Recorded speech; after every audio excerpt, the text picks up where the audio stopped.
Hello everyone, welcome to Saraswati group of classes. मैं Dharmendra sir आपको business statics में partition value को डिस्कस करने वाला हूं। पार्टीशन वैल्यू यानी कि विभाजन मूल्य। विभाजन मूल्य क्या होता है और इसकी गणना कैसे की जाती है, उसके बारे में हम लोग आज डिस्कशन करेंगे। विभाजन मूल्य होता क्या है, दिया है यहाँ पर आरोही या अवरोही क्रम में व्यवस्थित आंकड़ों को निश्चित भागों में बांटने वाले पद मूल्य विभाजन मूल्य कहलाते हैं। अर्थात कोई सीरीज होगी, सीरीज असेंडिंग या डिसेंडिंग ऑर्डर में, यानी कि आरोही या अवरोही क्रम में होगी, और उस क्रम को जो मूल्य विभाजित करता है उसे हम विभाज्य मूल्य कहते हैं। अर्थात किसी पद श्रृंखला को दो या दो से अधिक भागों में विभाजित करना ही विभाज्य मूल्य कहलाता है। दूसरे शब्दों में, जब किसी श्रेणी को दो या दो से अधिक भागों में इस प्रकार विभाजित किया जाता है कि प्रत्येक का भाग या प्रत्येक भाग में आवृत्तियां समान हो, जैसे माध्यिका।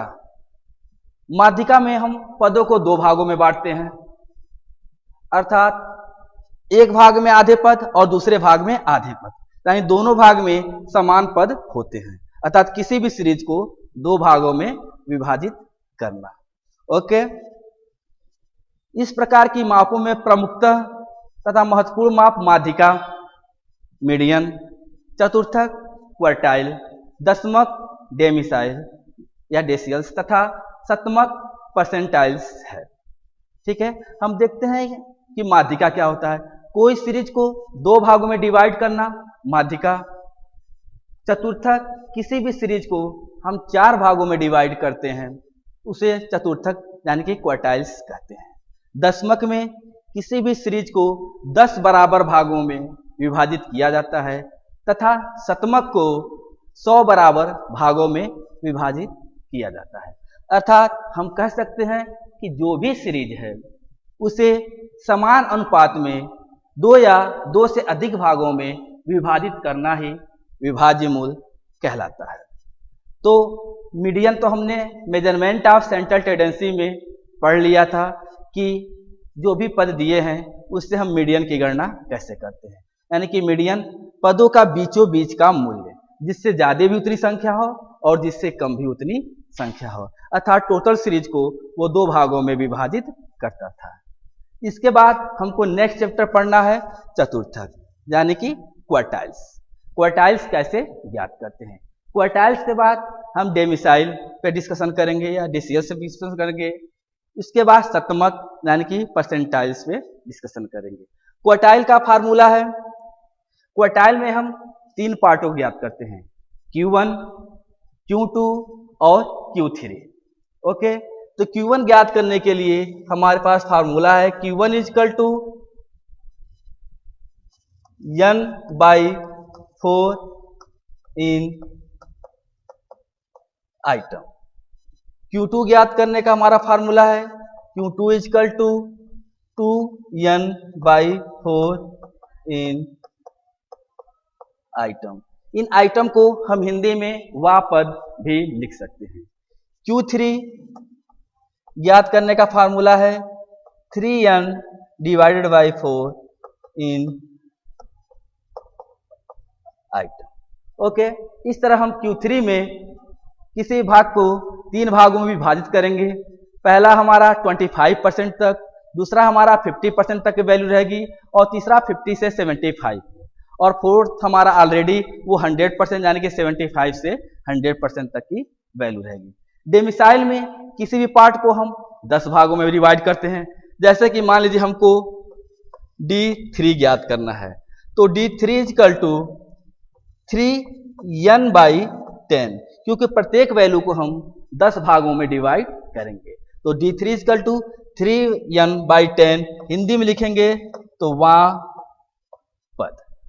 मान लीजिए D7 ज्ञात करना हो तो D7 इक्वल टू 7N/10 वा ओके, इस तरह शतमक है परसेंटाइल। परसेंटाइल के लिए हम क्या करेंगे, किसी भी संख्या को 100 भागों में बांटेंगे।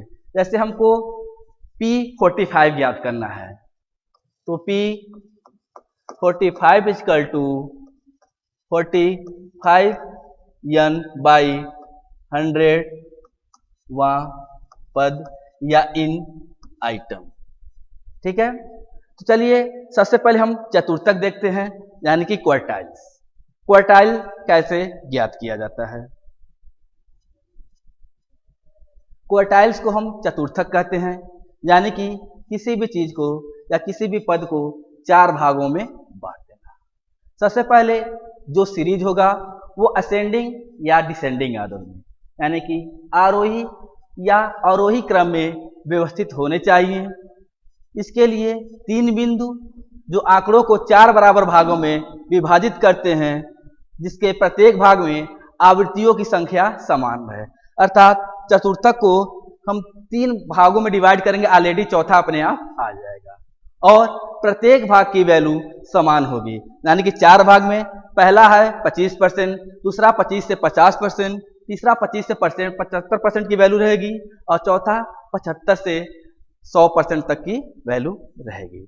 ओके, संकेताक्षर। इसके बाद यदि आंकड़े आरोही क्रम में हो तो पहले बिंदु को प्रथम चतुर्थक कहते हैं तथा इसे संकेताक्षर Q1 से व्यक्त करते हैं। दूसरे बिंदु को द्वितीयक चतुर्थक, यानी कि पहला बिंदु होगा जो पहला पार्ट होगा उसको हम प्रथम चतुर्थक फर्स्ट क्वार्टाइल कहेंगे, उसको हम Q1 से इंडिकेट करेंगे।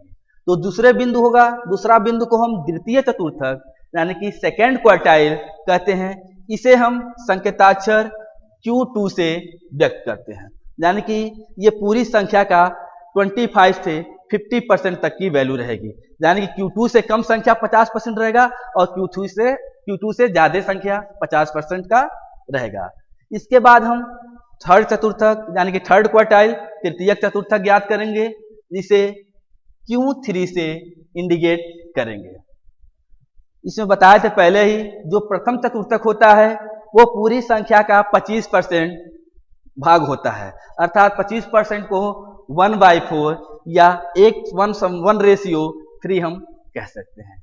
द्वितीय चतुर्थक पूरी संख्या का 50% पार्ट इंडिकेट करेगा, जिसको हम 1/2 कह सकते हैं या 1:1 कह सकते हैं। थर्ड है तृतीय चतुर्थक यानी कि थर्ड क्वार्टाइल, इसे हम अपर क्वार्टाइल कहते हैं और 25 को हम लोअर क्वार्टाइल कहते हैं। और जो अपर क्वार्टाइल है ये हमारा 50 से 75 या टोटल 75% तक का रेशियो दिखाता है। इसे हम 3:1 कह सकते हैं या 3/4 कह सकते हैं।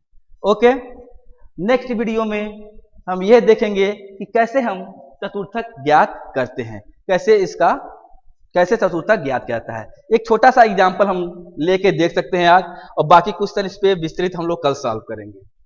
कोई सीरीज है x, यानी कि पद दिया गया है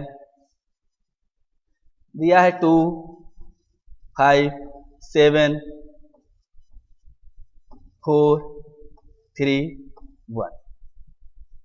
पदों को हम असेंडिंग या डिसेंडिंग ऑर्डर में कर लेंगे।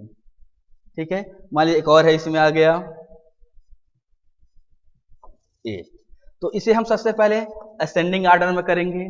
तो सबसे छोटा 1, उसके बाद 2, 3, 4, 5, 7 एंड 8।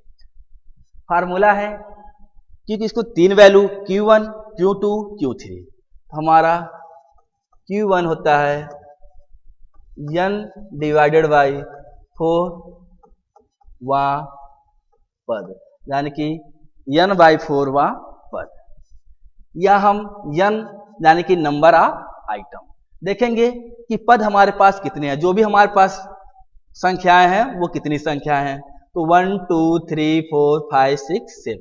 तो हम यहां लिखेंगे ये इंडिविजुअल सीरीज है। इंडिविजुअल सीरीज का फार्मूला होता है Q1 = n+1/4।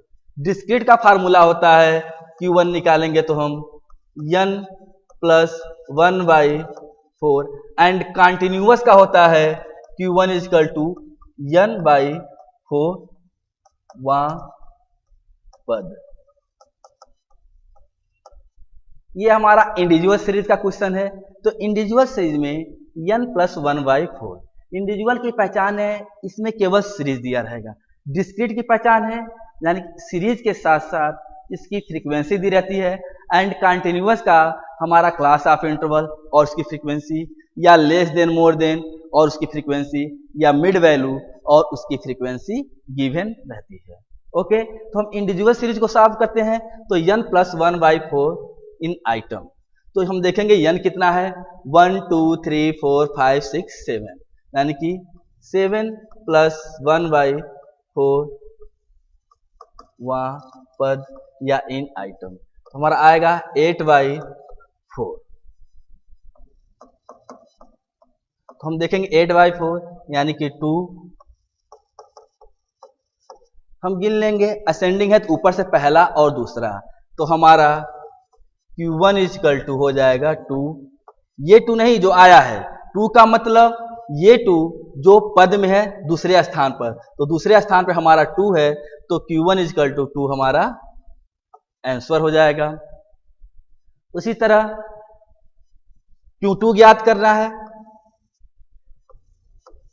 Q2 is equal to 2n+1/4 in item या वापद। हिंदी वाले हिंदी में वापद लिखेंगे, इंग्लिश वाले इन आइटम लिखेंगे। तो 2n यानी कि n हमारे पास 7 है, तो 2 × 7 + 1 इन आइटम y4 इन आइटम। ठीक है, तो यहां पर हम पहले हम क्या करते हैं, इन दोनों को जोड़ लेते हैं। 7 + 1 यानी कि 2 × 8 / 4 इन आइटम, यानी कि 16 / 4 इन आइटम। आएगा हमारा 4 यानी कि 4th आइटम। हम देखेंगे इन संख्या में चौथी संख्या कौन है, 1 2 3 4, 1 2 3 4, यानी कि दोनों तरफ से हमारा 4 चौथी संख्या हो रही है, तो हमारा Q2 is equal to 4 answer हो जाएगा। ठीक है, बाकी हम इसका विस्तृत अध्ययन कंटिन्यूअस सीरीज का नेक्स्ट क्लास में करेंगे। Okay, thank you class attend करने के लिए।